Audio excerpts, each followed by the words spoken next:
Neka je vječna slava i hvala. Hvala.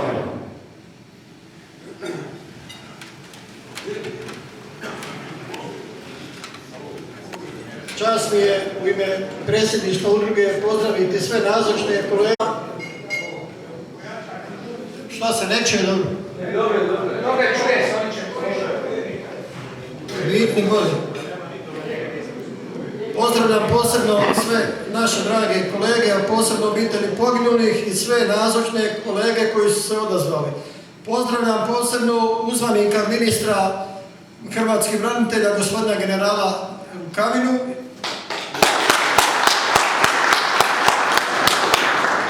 Posebno pozdravljam našega predsjednika Nevena Matića koji će se obratiti sa par riječi.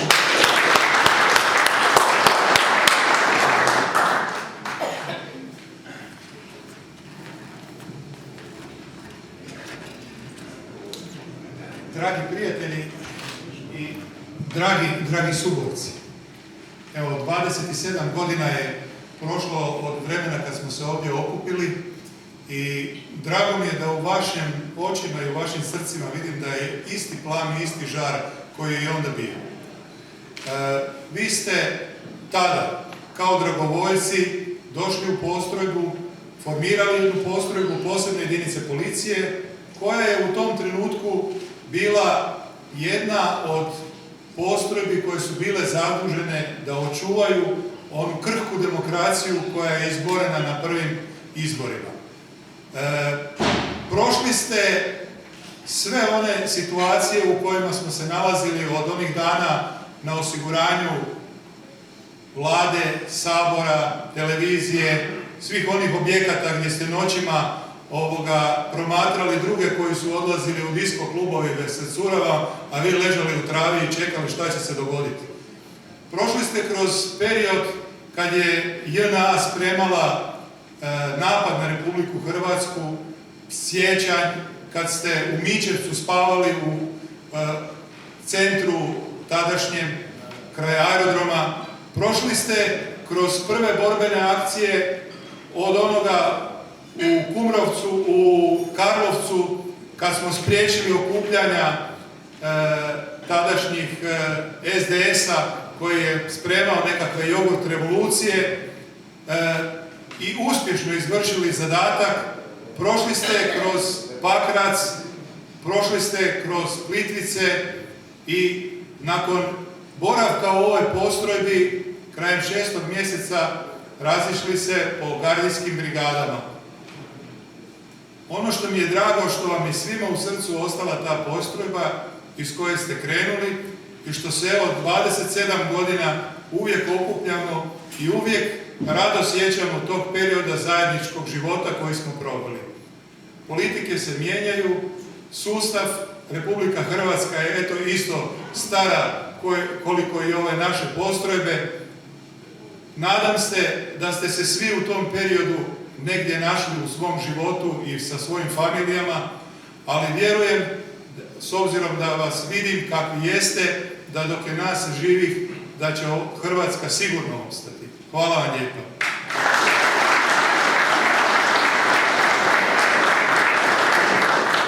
Zahvaljujemo gospodinu predsjedniku Martiću, a sad bih molio gospodina generala Darka Rukavinu da se obrati sa par riječi u ime ministra branitelja, hrvatskih branitelja.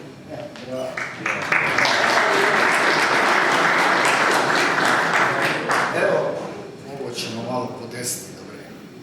A dragi prijatelji, ili kako volimo reći, braćo po oružju, evo, ja vam danas prenosim pozdrave u ime našeg ministra hrvatskih branitelja Tome Medveda, a osobita mi je čast da ja vas mogu danas i u svoje osobno ime pozdraviti i ovdje sa vama provesti ove lijepe trenutke.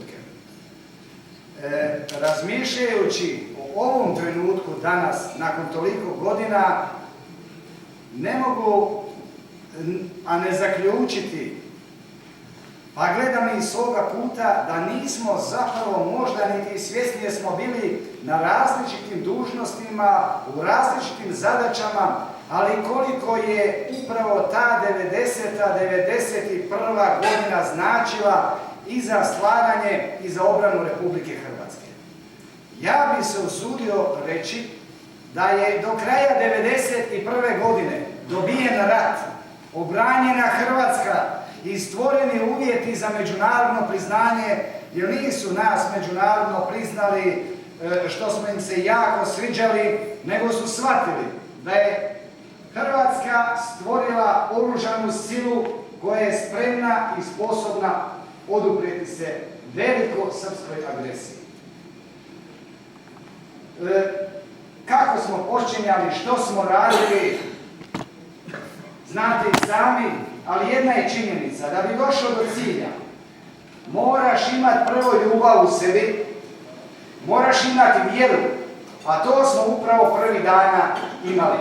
Prvih dana, one koji su krenuli, koji su se odazvali, upravo je pokrenula ljubav prema domovini i vjera.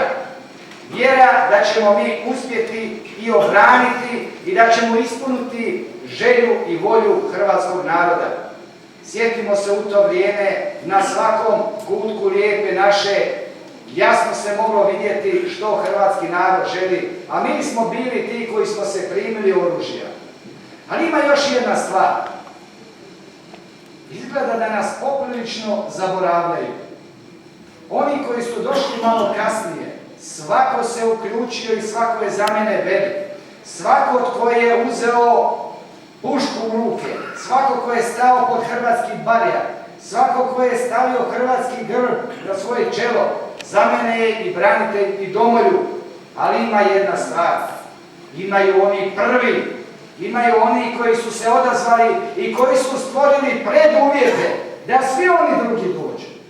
Pa smo stvorili preduvjete da i oni koji su u JNA bili, koji su se osvijestili i shvatili, a shvatili su kad su mogli shvatiti i kad su morali shvatiti da Hrvatska država postaje neminovnost i uključili su se i pomogli su Kinezi. Prvi korak je najduži, prvi korak je najveći. Upravo ovi ljudi, zajedno sa tigrovima iz Rakitja, Tuškanca, Pionirca, Kumrovec, Vinica, stvarali su hrvatsku povijest i obranili su hrvatsku demokraciju i stvorili uvjete da se konačno oslobodi Hrvatska država. 1992. i ovo nakon priznanja, mogu reći, rat smo dobili, tad je bilo puno lakše, iako su i tu ogromne žrtve bile, velike žrtve naših prijatelja, to naše obitelji, jako dobro danas znaju, još uvijek tu bol nose, ali nevjerojatne stvari što nam se dešava nakon 25 godina. To sada malo ću se fokusirati, gledao sam onu emisiju Šemo Stanković sa ovim hrvatskim državljanom, ali Srbinom porijekla sa Peđama, gdje je izbacio Stankovića, ja ću reći, iz takta da se ovaj nije mogao obuzdati. I čovjek mu je pokazao što hrvatski državljani, hrvatski domoljub, ali i Srbi, a bilo ih je i u našim redovima, bilo ih je 10-ak tisuća, zapravo misli, i to je ono što moramo danas slijediti i što moramo ocjenjivati. Ali reakcije na to sve skupa, znao sam da će biti, ali čitam, digla se graja, oni koji su do sada šutili, dobili su snagu i evo ih na internetu, evo ih na Facebooku, evo ih svuda, pričaju o građanskom ratu.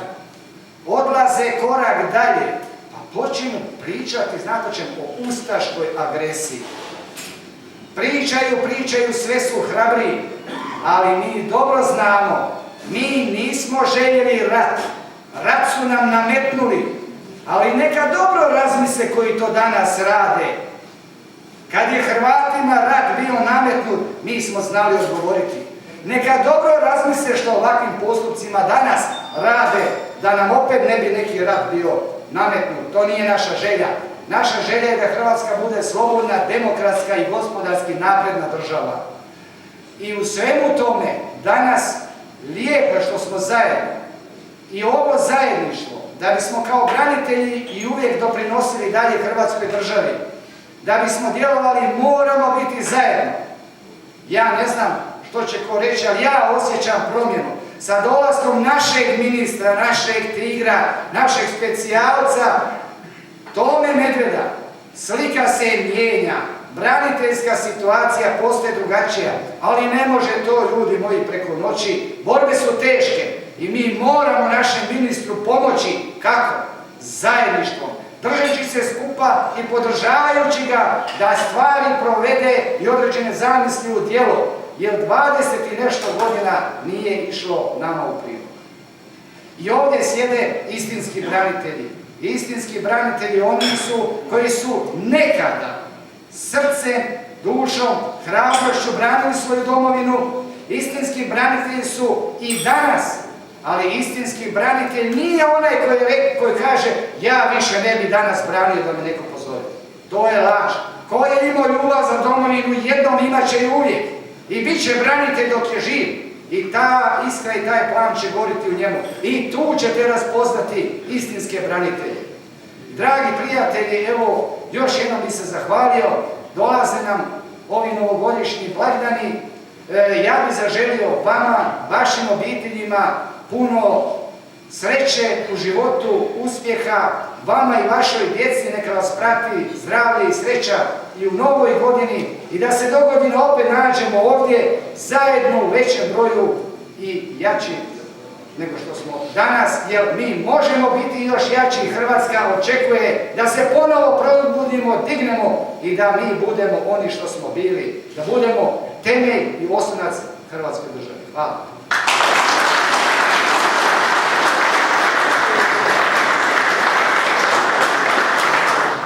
Hvala lijepo generalu na ovim toplim riječima. Samo bi spomenuo i nadovedao se na njegove riječi da je tijekom Domovinskog rata iz naše udruge poginulo Sedan Baković, Frano Mokanović, Ivan Brdar, Marijan Brnić, Nikola Đalto, Ilija Đukić, Slavko Grubišić, Ivica Jelčić, Robert Lozančić, Damir Martić, Gento Međugorac, Toni Pavlović, Miro Papac, Ilija Perajca, Božo Pranjić, Ferdo Sučić i Ivica Knežević. Išao sam samo abecednim redom. Nakon Domovinskog rata, dragi prijatelji, kolege, dosta nas je momaka napustilo, pa bih i njih pročitao koji su umrli proteklih godina. Isto idem abecednim redom: Ivan Sulić, zapravo koji su umirali: Ivan Sulić, Marinko Buzuk, Božo Čečura, Zvonko Kolčo, Ante Poljak, Ivica Soldo, Goran Karadža, Dinko Zadro, Petar Baković, Jozo Jurić, Ivica Vuletić i naša 3 prijatelja iz Vinice: Milan Ričko, Dinko Mapupek Pušec i Boris Novosel. Eto, malo sam zaboravio na početku, nisam vješt ovim monodramama, ali dobro, bit će dobro. Ja vam želim svima ugodno druženje, ugodno večer, da se lijepo i dobro provedete i dobar vam tek.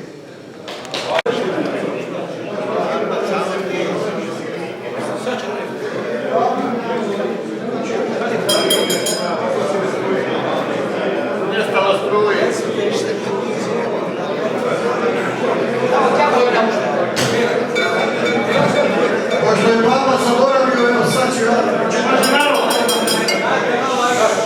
Posebno bi se zahvalio našim sponzorima koji su proteklo vrijeme radili naročno da bi nam priuštili neke ove lipe trenutke. Posebna zahvala ide našem kolegi koji radi i živi u Njemačkoj, Miroslavu Pažinu zvanom Čiru. Isto tako zahvaljujem se ovdje nazočnom prijatelju kolegi Ivani Vukoji koji je, moram reći, zadnjih godina ovih sponzora. Sad iznose neću čitati, ali hvala i dobro.